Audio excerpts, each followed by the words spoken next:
Il tepore della primavera è la poesia di un giorno di sole ed è l'atmosfera giusta per una giornata storica per il Parco del Delta del Po, il giorno in cui cadono gli steccati che hanno tenuto questo tesoro, unico per bellezza e offerta naturale, diviso, amministrativamente parlando, tra Veneto ed Emilia-Romagna. A Mesola, a cavallo tra le due regioni, la firma dell'intesa sull'unificazione del parco, un passaggio che dà l'avvio ad un programma di promozione integrata del Parco del Delta del Po, anche in vista dei prossimi appuntamenti internazionali. Un giorno storico perché ci permette di fare un salto di qualità, un nuovo prodotto turistico, l'obiettivo è Expo 2015, ma ovviamente vogliamo andare ben oltre a Expo 2015. Dal mio punto di vista la chiave di volta si chiama reti di impresa. Occorre che gli imprenditori del Delta si mettano insieme, quindi facciano rete, propongono un prodotto turistico integrato e promuoverlo sui mercati internazionali.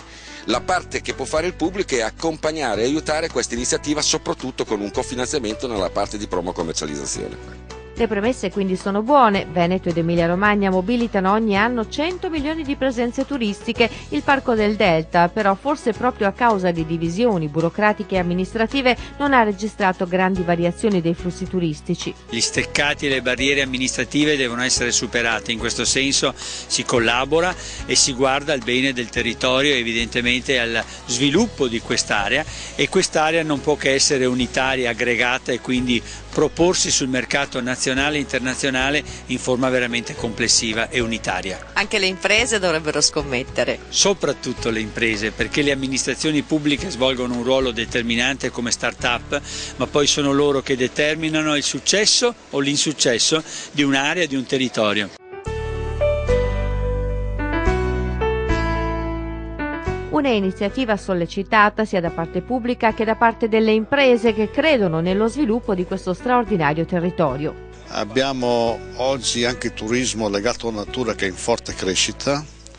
Noi abbiamo il parco naturale UNESCO più grande d'Italia, forse d'Europa. Si tratta solamente di metterci insieme e valorizzarlo. Noi abbiamo già fatto da parte ferrarese un consorzio che si chiama Visit Ferrara, che raggruppa solamente imprenditori privati. Oggi noi siamo pronti a fare alleanze con medesimi consorzi in provincia di Rovigo per metterci insieme. L'accordo, oltre alle due regioni, coinvolge le province di Ferrara e Rovigo, i parchi regionali del Delta del Po, dell'Emilia-Romagna e del Veneto, le parti sociali e le associazioni di categoria assieme ai GAL, una formazione eterogenea che finalmente ha tutta l'intenzione di fare squadra.